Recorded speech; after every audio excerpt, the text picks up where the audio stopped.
one son. Yeah, gosh, guys, that's straight to. So, ir direto para. Love this word within. Oh gosh, I love many words in English. If each cat cues a dica.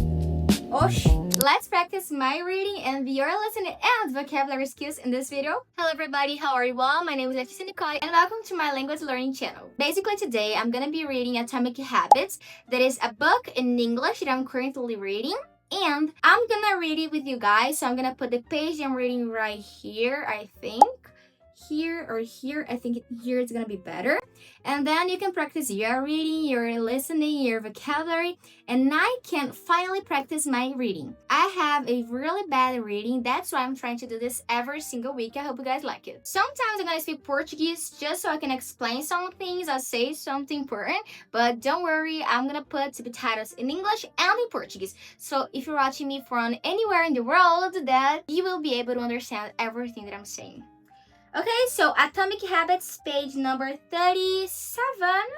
Wait a minute. I'm gonna read the third chapter today. I don't think I'm gonna be reading the entire chapter, but I will try to read at least 2 pages. I know that's not much, but I don't have the reading habit. That's why I'm trying to build this habit. So I prefer doing a little bit every single day than reading a lot in one day and not reading for the rest of the week. You got it? How to build better habits in 4 simple steps.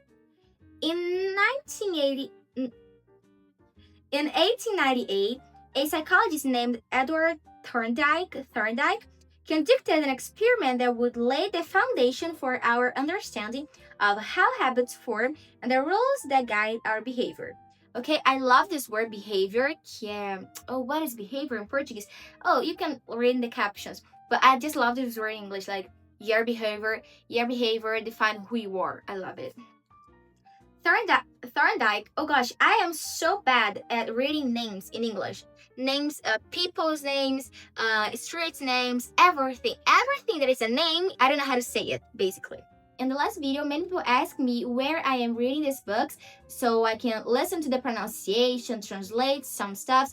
And guys, this is files from iPad. My tablet is an iPad Pro. I don't know which year is that. It's really good. I have the PDF and the app is Files, so it's in my iPad. I can recommend you guys because it's here, you know? Thorndike was interested in studying the behavior of animals, and he started by working with cats.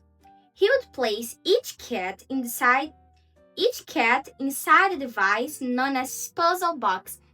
Puzzle, quebra-cabeça? Puzzle. It's a toy, I know, but I don't remember what exactly it is.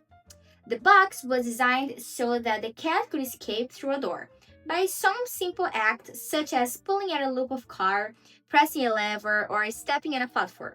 For example, one box contained a lever that, when pressed, would open a door on the side of the box. Once the door had been opened, the cat would dart out. Once the door had been opened, the cat could dart out and run over to a bowl of food. I don't know if it is good.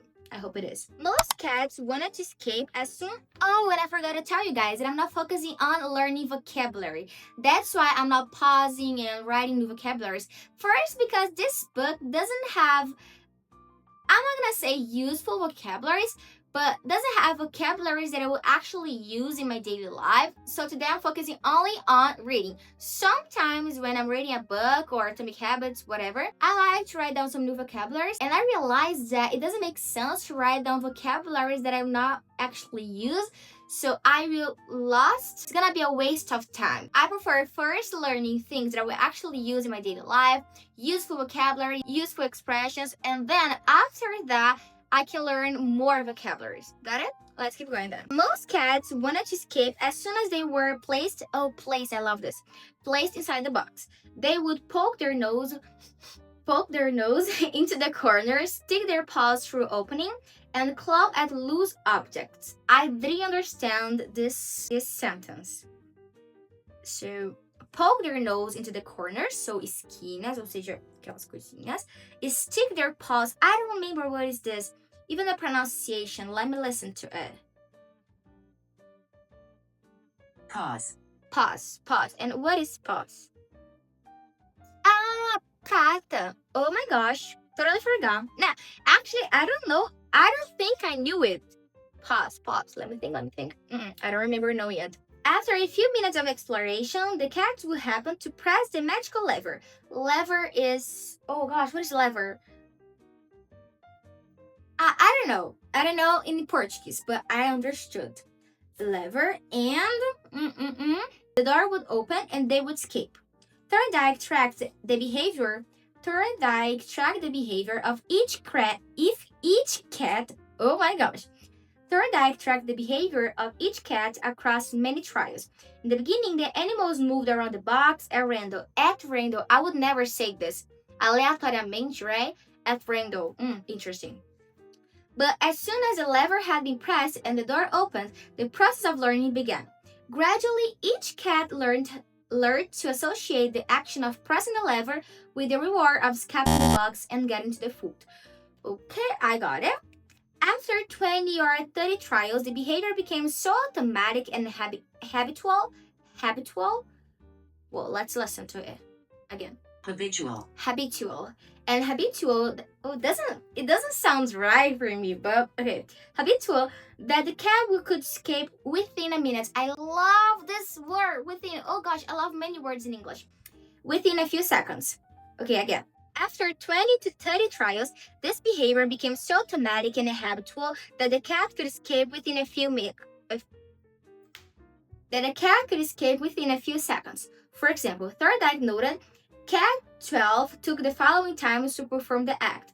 160 seconds, 30 seconds, 90 seconds, 60, 15, 28, 20, 30, 22, 11, 15, 20, 12, 10, 14, 10, 8, 8, 5, 10, 8, 6, 6, 7. Sorry. During the first 3 trials, the cat escaped in an average of 1.5 minutes. During the last 3 trials, it escaped in an average of 6.3 seconds. With practice, each cat made fewer errors and their actions became quicker and more automatic. Okay, again. With practice, each cat made fewer errors and their action became quicker and more automatic. Okay, it's good. Rather than repeat the same mistakes, the cat began to cut straight to the solution. I love this, straight to. Cut straight to. So, ir direto para. I love it.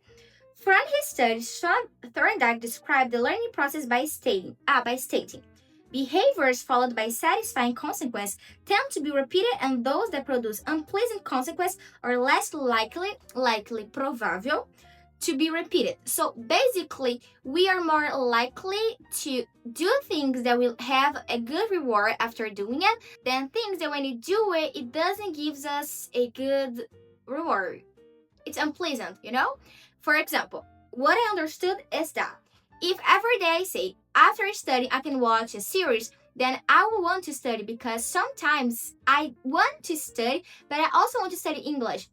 I want to study, but I also want to watch a series. Then I think, I can watch a series after studying 30 minutes. I have a good reward.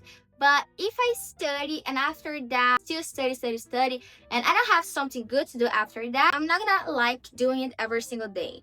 Basically. I understood, okay? Whatever. Why your brain builds habits. Okay, this one I didn't read, I think. A habit is a behavior that has been repeated enough times to become automatic. The process of habit formation begins with trial and errors. I know trial from Instagram because we have this trial reels, you know? That's where I learned this word. That is teste, basically. Whenever you encounter a new situation in life, your brain has to make a decision. How do I respond to this? The first time you come across a problem, you're not sure how to solve it. Like Thorndike's cat. You're just trying things out to see. Try out. A good phrasal word. You're just trying things out to see what works. Neurological activity in the brain is high during this period. You are carefully analyzing the situation and making conscious decisions about how to act. You're taking in turns. Oh, I always get this confused in my mind. Like taking in. I always think that it's em. For example, indo em tal lugar. So, indo, pausa, em tal lugar. But it's not like this. It's taking in, pausa, la. It's like you're taking in tons of new information. You're taking in tons of new information. You have this pause and this emphasis, whatever. You're taking in tons of new information and trying to make sense of it all. The brain is busy learning the most effective course of action. The brain is busy learning the most effective course of action. Effective. Let's listen to it. I really like to listen to some words when I don't quite understand what is the pronunciation because it's better. Effective. Yeah, it's right. Occasionally, like a cat pressing on a lever, you stumble across a solution. Stumble is tropeçar. I knew it. Wait, let me check it out. Yes, it is. Para com isso. Thank you. Okay, keep going. You are feeling anxious and you discover that going for a run You're feeling anxious and you discover that going for a run calms you down. You're mentally exhausted from a long day of work, and you learn that playing video games relaxes you. You are exploring, and then, bang, a reward. Oh, you got it? I got it. Did you got it? Did you get it, actually? Yes, I got it. After you stumble upon an expected reward, you alter.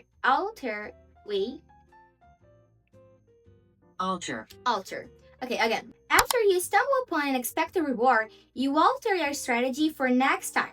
Your brain immediately begins to catalog.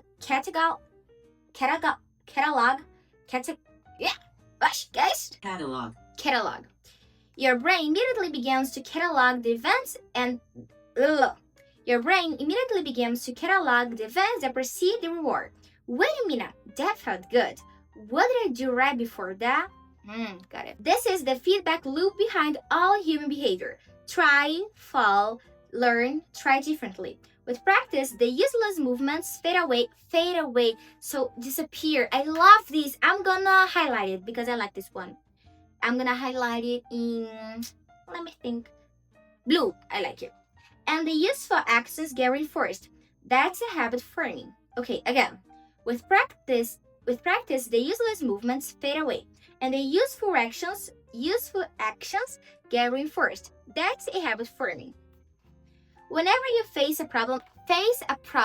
It's something like deal with a problem. No, I don't know how to put in words in English, but you face a problem. So face to face, you have to look to it. You have to get straight to it, I don't know. Whenever you face a problem repeatedly, your brain begins to automate the process of solving it. Your habits are just a series of automatic solutions that solve the problem and it stresses you face regularly? Oh, okay. Wait a minute. Your habits are just a series of automatic solutions that solve the problems and stresses you face regularly. So you deal with regularly. Oh God. As behavioral scientist Jason Law writes, habits are simply reliable solutions to recurring problems in our environment. What? Oh, I don't know what is reliable. I'll have to translate it. Because when I think of reliable, I think relate. So I relate to you. Eu me entendo. Oh, reliable, confiável. So habits are simply. I don't know if the pronunciation is right. Simply. Habits are simply reliable solutions. So soluções confiáveis to recurring problems. No. Soluções confiáveis para problemas recorrentes no nosso ambiente. I had to translate this one. I'm sorry, guys, but sometimes I have to do this. As habits are created, the level of activity in the brain decreases. You learn to lock in on the cues.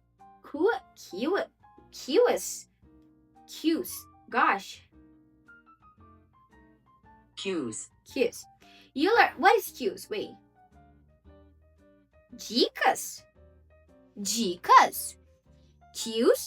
Cues é dica? Oxe, então tá, né? Vou highlightar aqui. Let's highlight it. As habits are created, the level of activity in the brain decreases. You learn to lock in on the cues that predict success and tune out everything else. Tune out. It is a phrasal verb, probably it is. Tune out. Tune out. That is desafinar. No. Wait a minute, guys. I'll have to translate this one. Você aprende a se ater às pistas que predizem o sucesso? Osh! I didn't understand that even in Portuguese. Wait a minute. You learn to lock in on the cues. Você aprende a focar nas dicas que predictem o sucesso. I'm gonna keep going, guys. I'm gonna keep going. I think I got it. When a similar situation arises in the future, you know exactly what to look for. There is no longer a need to analyze every angle of a situation. Your brain skips the process of trial and error and creates a mental rule. If this, then that. This cognitive script, cognitive.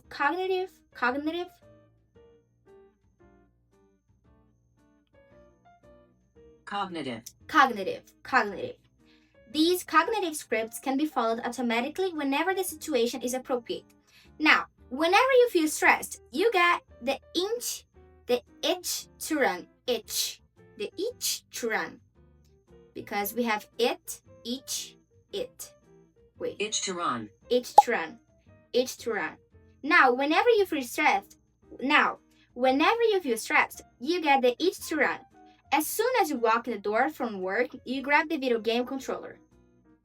A choice that once required effort is now automatic. A habit has been created. Yeah, I have a bad habit that I think most of you also have.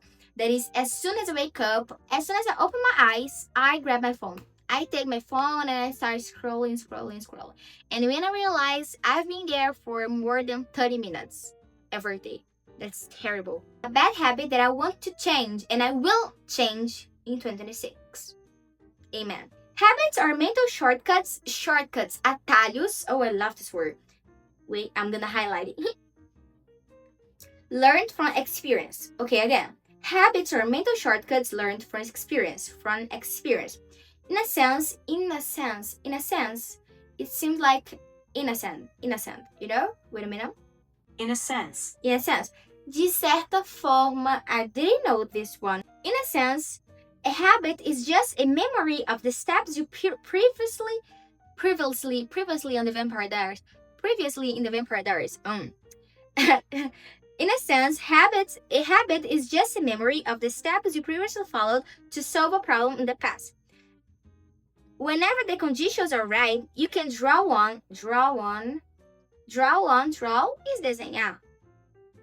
Let's see it. Draw on this memory and the past and automatically apply the same solution. Okay, it makes sense. The primary reason the brain remembers the past is to better predict what will work in the future. Primary. Okay, again. The primary reason the brain remembers the past is to better predict what will work in the future. Habit formation is incredibly useful because the conscious mind is the bottleneck, garrafa de pescoço? Bottleneck. So it's really important. It's like the foundation. I think. Let's read. Habit formation is incredibly useful because the conscious mind is a bottleneck of the brain. So it's the foundation of the brain. I think let's see. No, guys, totally different from what I got. Bottleneck is a metaphor. It means a limitation, like the narrow neck of a bottle where only a small amount can pass at a time. When they say the conscious mind is the bottleneck of the brain, they mean that the conscious mind has limited capacity. It can only process a small amount of information at once, and it gets tired easily. Nossa, I thank God that I decided to Google it, because to ask ChatGPT about it, because I wouldn't understand it in a totally different way. Like, totally. Okay, so again, habit formation is incredibly useful because the conscious mind is the bottleneck of the brain. You can only pay attention to one problem at a time. Oh, if I continue reading it, I think I would understand, but whatever. As a result, your brain is always working to preserve your conscious attention for whatever task is most essential. Whenever possible, the conscious mind likes to pawn off tasks to the non-conscious mind to do automatically. Pawn off. I don't know the pronunciation, neither the meaning. So, Pawn off. pawn off, yes. I think it's give. So put away. I think I got it, okay? I got it. Of tasks to the non-conscious mind to do automatically. This is precisely mental capacity.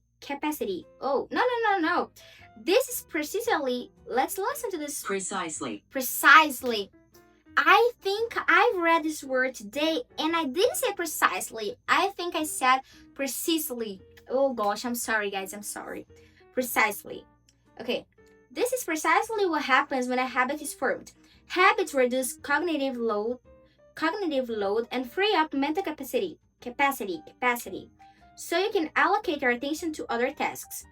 I think it's something similar when I tell you guys to learn English while you're doing something that you already do every day, but automatically. For example, when you cook, the same thing, when you're washing the dishes, when you're washing your hair.